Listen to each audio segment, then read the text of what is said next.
বিসমিল্লাহির রহমানির রহিম। দর্শকবৃন্দ, আমি আপনাদের সামনে একটা ঢেঁড়স খেতে কীভাবে করা হচ্ছে সেটা আমি এক ভাইয়ের সাথে কথা বলবো। সে ভাইয়ে বিবরণটা দিবে। দেখেন ঢেঁড়স ক্ষেত কত সুন্দর হয়েছে। খুব সুন্দর হয়েছে ঢেঁড়স ক্ষেত। কিছু কিছু বসতেও সেটা আপনারা দেখতে পাবেন। এই যে দেখে আপনাদেরকে এই যে ঢেঁড়সটা খুব সুন্দর হয়েছে। এখানে প্রত্যেকটা গাছের মধ্যে ঢেঁড়স ধরেছে। খুব সুন্দর সুন্দর ঢেঁড়স হচ্ছে। আর গাছগুলো খুব সুন্দর হয়েছে। ভাইয়া, আপনার নাম? আমার নাম মোহাম্মদ কফিল মিতা। কফিল মিতা না? হ্যাঁ। আচ্ছা ভাই, আপনি তো এই লাইনে আপনি কতদিন ধরে কাজ করেন? লাইনে আমার 9 বছর।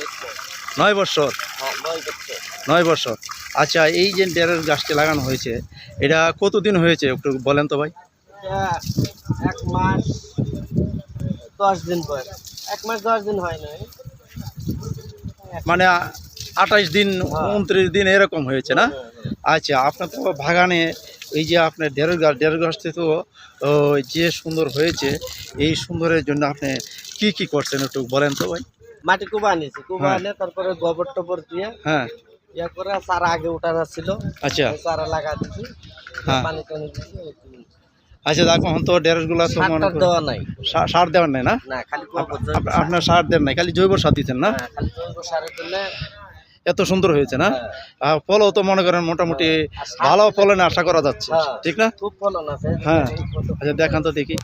হ্যাঁ, প্রত্যেকটা গাছই তো আমি দেখতেছি যে ঢেঁড়স হচ্ছে। হ্যাঁ, প্রত্যেকটা গাছই ঢেঁড়স হচ্ছে। হ্যাঁ। আর এই যে প্রায় আজকে প্রায় 28-29 দিনও হয়েছে না? 28-29 দিনের মধ্যে খুব সুন্দর হয়েছে।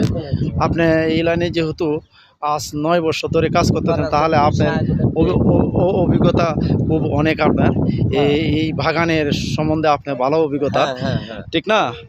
আচ্ছা, এই যে আপনাদের এই যে পুঁই শাকটা এটা কতদিন হয়েছে একটু বলেন তো ভাই?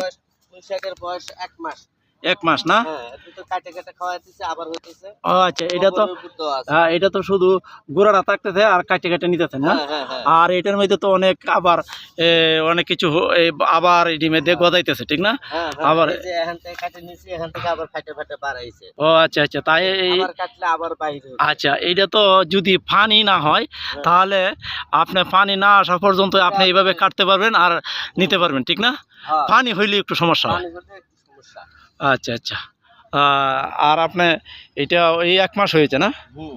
এই শাক 1 মাস হয়েছে না? খুব সুন্দর হয়েছে আপনার।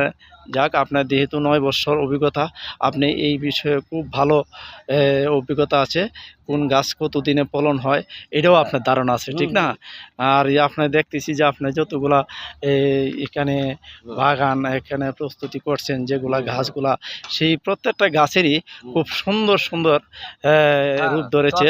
আর এই যে দেখেন ঢেঁড়স গাছটি খুব সুন্দর হয়েছে। আপনারা না দেখলে অবশ্যই বুঝতে পারবেন। আর আপনারা কৃষক ভাইয়েরা, আপনারা যদি এরকম সাজেশন নেন তাহলে আপনারাও কিন্তু এই কাজটা আপনারাও করতে পারবেন।